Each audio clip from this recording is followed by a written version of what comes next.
course, there are still questions after this acquittal of former President Donald Trump. And Dr. Chris Metzler is a Republican strategist and constitutional law analyst, and he's joining us live from Fort Lauderdale, Florida. Good morning, Chris. Thank you for joining us. My pleasure. How are you this morning? Good. We got to get to these questions. I'm really interested in your take on everything that happened. So what does Trump's acquittal mean for the Republican Party? That's a big question.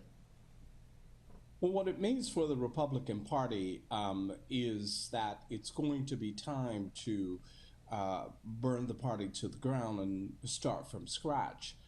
Because at this point, you look at, for example, Mitch McConnell. Mitch McConnell gave this speech about how bad Trump is for the party, but then he did not vote against him using the artificial and disingenuous argument that, in fact, it's unconstitutional when the Senate had already agreed on that. So it's time for serious soul searching on the part of the Republican Party so we can decide what kind of party are we going to be.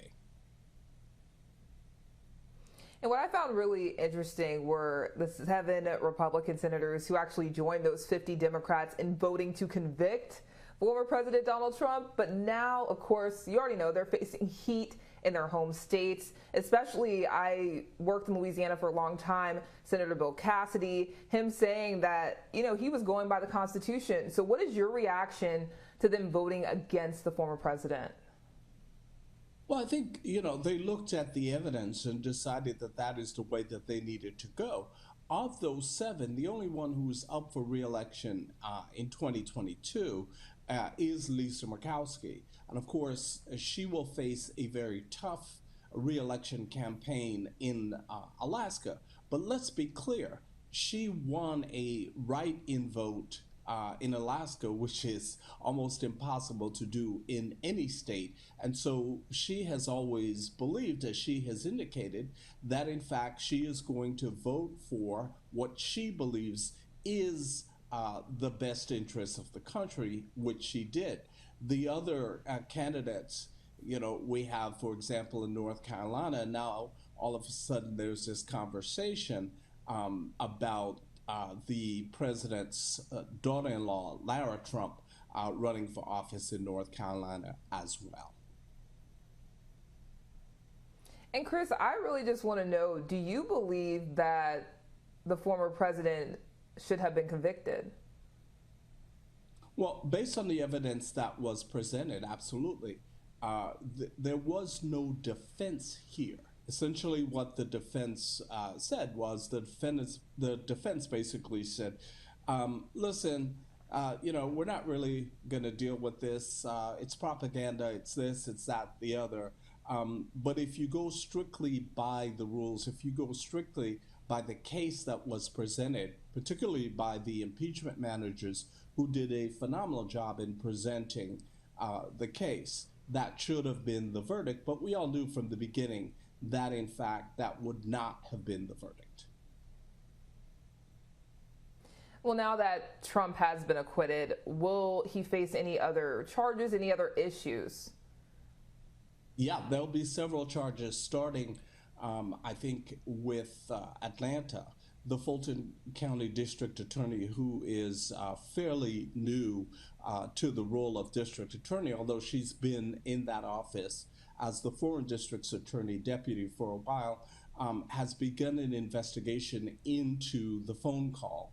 And some people have criticized her for doing that, saying she should not be doing the investigation. Well, certainly the state, the Secretary of State's office should not be doing the investigation because they were implicated to begin with and may themselves be witnesses. So there's that.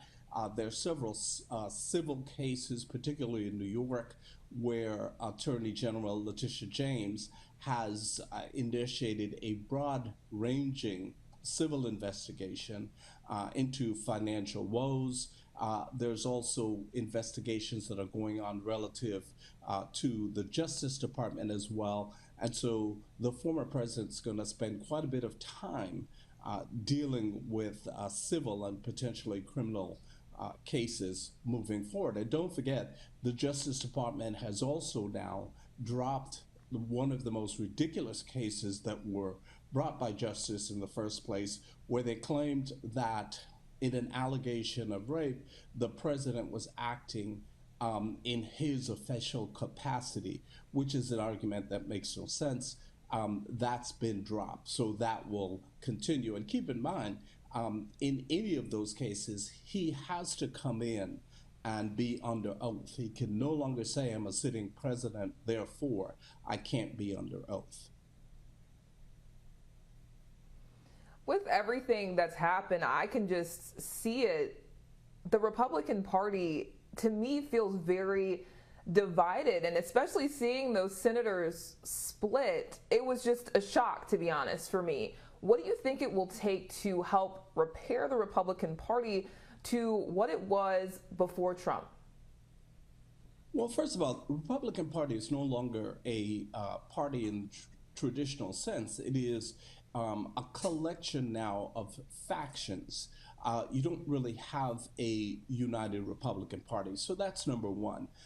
Number two, if you look at the focus in the party, the focus since Trump was in office had been on fidelity to a person, not to Republican politics. It's been the cult of personality that we as conservatives say, at least, that we despise. However, that's not what has been done here. A lot of the senators who voted against conviction really did so because of their own political self-interest. Their concern is really themselves and their reelection process more than the concern of the country. And at some point, that will backfire on them. But there are a couple of things to consider. Republicans who voted against conviction think a couple of things. One, the Senate is gerrymandered in such a way that Republicans have a built-in advantage. You've got the filibuster, which is a built-in advantage. You also have a number of Republicans who have received, of course, big tax cuts. So that's an advantage to them. So essentially what happened is the Republicans voted against public opinion, largely because they believe that they have this under control. I think they're sadly mistaken. However, that is how they voted. And just lastly here, Chris, do you believe that President Trump will, well, former President Trump, do you believe that he will run for president again, or do you think that this is the last we've seen of him? No, this is the last straw. I mean, he is going to play kingmaker, at least in his view, in the party, helping, he believes, along with Senator Graham, to retake control of the House, the Senate, and the presidency. As to 2024, keep in mind some of the folks who voted against conviction, such as Josh Hawley, who was extremely disrespectful throughout the entire trial, having his feet up on the desk, not paying attention, etc. Josh plans to run for president in 2024 and has raised a lot of money based on the fact that he started this whole idea of objecting. And so I think in 24, the former president just will thankfully have taken several seats. I like the way you put that, have taken several seats. Dr. Chris Metzler, thank you so much for joining us this morning. You have a good one. My pleasure. Take care.